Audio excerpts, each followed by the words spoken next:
Hello friends, எல்லாருக்கும் வணக்கம். எல்லாரும் எப்படி இருக்கீங்க? நல்லா இருக்கீங்களா? இன்னைக்கு நம்ம குக்கு வித் ரமணிலேருந்து ஒரு சூப்பரான ரெசிபியை பற்றி தாங்க பார்க்க போகிறோம். அதுக்காக நான் இன்னைக்கு எடுத்துக்கிட்டது ஏத்தம்பழம். கன்னியாகுமரி சைடு, நாங்கள் டிஸ்ட்ரிக்ட் சைடு நாங்கள் இதை ஏத்தம்பழம்னு சொல்லுவோம். தமிழ்நாட்டில் பொதுவாக இதை நேந்திரம்பழம்னு சொன்னால் தான் நிறைய பேருக்கு தெரியும்.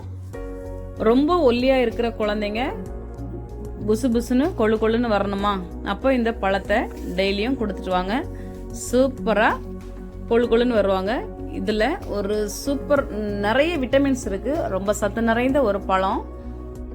அதே போல் ப்ரெக்னெண்ட்டாக இருக்கிற மதர்ஸ் இதை அடிக்கடி சாப்பிட்டுட்டு வந்தாங்கன்னா பிறக்க போகிற குழந்தையும் நல்ல கொழு கொழுன்னு ஆரோக்கியமாக பிறப்பாங்க.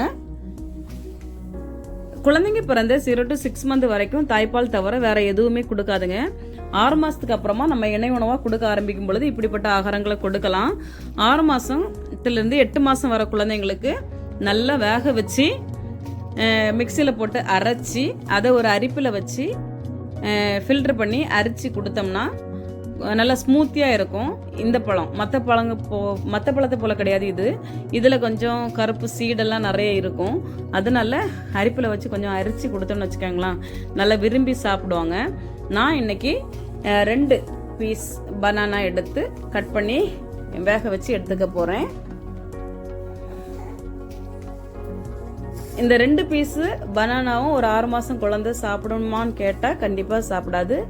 அவங்க ஒரு 5 ஸ்பூனு ஒரு 4 ஸ்பூன் அப்படி தான் சாப்பிடுவாங்க. அந்த 4 ஸ்பூன் 5 ஸ்பூன் ஏன் சாப்பிடுவாங்கன்னா இது கொஞ்சம் நல்லா இனிப்பாக இருக்கும், டேஸ்ட்டாக இருக்கும். அதனால விரும்பி சாப்பிடுவாங்க. ஒரு 8 மாதத்துக்கு அப்புறமா குழந்தைங்களுக்கு கொடுக்கும்போது இப்படி வேக வச்சு ஃபோர்க்கு வச்சு மசிச்சு கொடுத்தாலே போதும். அவங்க அதை ஈஸியாக சால்வ் பண்ணவும் முடியும். அவங்க சாப்பிட்டு சால்வ் பண்ணி பழகுவாங்க. அப்படி சவைச்சி சாப்பிட்டு மென்று சாப்பிடவும் பழகிக்குவாங்க.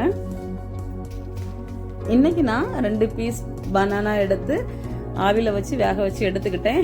அதை ஆற வச்சு இப்போ மிக்ஸி ஜாரில் வச்சு அரைச்சி எடுத்துக்க போகிறேன். நல்லா ஃபைன் பேஸ்ட்டாக அரைச்சி எடுத்துக்கிட்டேன். இதை நம்ம என்ன பண்ணணும்னா, குழந்தைங்களுக்கு கொடுக்க முன்னாடி அரிப்பில் வச்சு அரிச்சு எடுத்துக்கிட்டோம்னா அந்த கருப்பு விதை எல்லாமே தனியாக வந்துடும். அப்படி இல்லைன்னா அரைக்கைக்கு முன்னாடி அந்த கருப்பு விதை உள்ள பகுதியை கட் பண்ணி எடுத்துருங்க.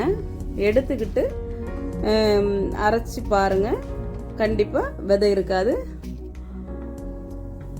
அதே போல் குழந்தைங்களுக்கு ஃபீட் பண்ணும் பொழுது சிட்டிங் பொசிஷனில் வச்சு உட்கார வச்சு மேக்ஸிமம் கொடுக்க ட்ரை பண்ணுங்கள்.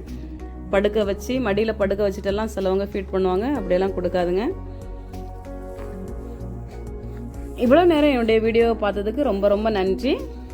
இந்த வீடியோ உங்களுக்கு பிடிச்சிருந்தா லைக் பண்ணுங்கள், ஷேர் பண்ணுங்கள், கமெண்ட் பண்ணுங்கள். மறக்காமல் என்னுடைய சேனலுக்கு சப்ஸ்கிரைப் பண்ணுங்கள். Bye bye friends. Thank you for வாட்சிங்.